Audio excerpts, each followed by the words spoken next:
The United States and Britain are temporarily banning carry-on electronic devices on planes coming from certain airports in the Middle East and North Africa in response to unspecified security threats. Now, the Australian government says it has no plans to introduce the ban. The International Air Transport Association estimates that the ban will impact more than 350 scheduled flights a week to both the US and the UK. For more on this, we're joined by the president of the Association of Corporate Travel Executives, Kurt Nackstedt. Kurt, thank you so much for coming in. Pleasure. Now, listen, my laptop and iPad travel with me anywhere I go, anywhere. I can't imagine how inconvenient this ban would be for corporate travelers like yourself. Absolutely. I mean, most road warriors, if not all, in a lot of cases do travel with these devices. And it's not just a matter of the devices being checked in the hold for security purposes, which we fully support, but when you're traveling on business, productivity is key. It's all about getting things done. You're traveling because your company has asked you to, and oftentimes that means you need to do things while on the plane as well.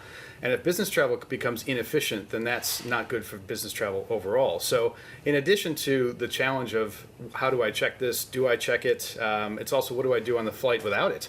Because again, that's a big part of business travel. So it's a very big question that we need to answer. It certainly is now. Now, the decision covers 6 Middle East countries, including Dubai, which, very interestingly, is a transit airport. It's a major transit hub. Now, does this mean that those in transit will then have to actually take their luggage out of the hold and then check in the luggage again? Yeah, so this is a good question, and this is part of our concerns with this latest restriction is we're not clear exactly how this will work. And I've transited through Dubai Airport numerous times, even in just the last 6 months, and my bags do not come with me. They go with me on the plane, but I don't pick them up and recheck them. So it is a question that we're not sure of yet exactly how that's going to be implemented. Most transiting passengers in Dubai disembark, run back through security, and get back on another flight. So they don't actually pick up their bags unless they're staying in Dubai for several days. So this is a question that does need to be answered, and it would be good to know that so business travelers know what to expect. Now, we do know that, there is the inconvenience on the plane. What do we do now that we don't have our iPad and our laptops? Of course, parents will be complaining about it as well.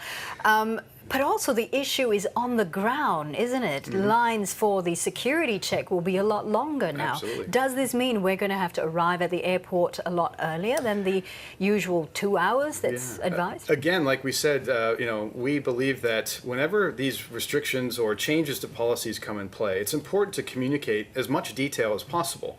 Now, granted, some of the details, especially if it's a security-related issue, obviously, for security purposes, can't be provided. But the process needs to be clear, so travelers know what to expect. They arrive at the airport in plenty of time, they know what the procedures are going to be, and they know what to bring and not to bring to help that process go quicker. The travel industry globally has spent billions on security over the last decade and longer, and through that investment we want to see both high security measures, quality security measures, but also efficiency as part of that spend. And at the moment, these restrictions make us wonder whether or not that efficiency is being achieved. So we don't want efficiency at the expense of safety. Safety is the #1 priority, absolutely. But you have to ask in this case, is the clarity behind this clear so that people know what to expect and can support these measures effectively? It also means that the passenger may actually be hit in the pocket because of these changes as well. I mean, extra airport staff would have to be put on board to try to make sure that this goes through efficiently. You'd also have to put in your laptop, which means excess baggage. There's a very strong possibility in that, isn't there? Absolutely. I mean, the airlines certainly have done a lot over the years to change the way they charge for their services, and baggage is something that is on the front page of most travel newsletters these days about how baggage charges are coming into play. So again, I really feel for those who are on the road, but also for the people that support the travelers, the airlines, the staff on the ground, baggage handlers, security staff. They have to know, what do I do and how do I support this? The travelers want to support it because, again, they want to be safe. Everybody wants to support these measures, but if they don't know how, or they're not clear as to what it's for, how long it's going to be in place, how to support it through the processes, then it makes it very, very difficult.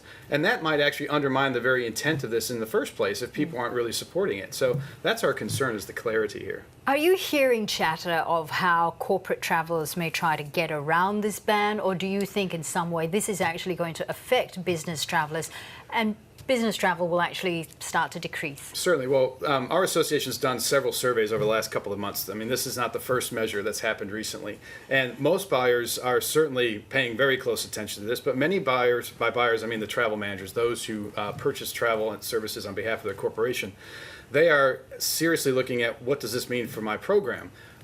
We have a global economy. Travelers are working all over the world for their companies, and these types of restrictions impact those travel programs.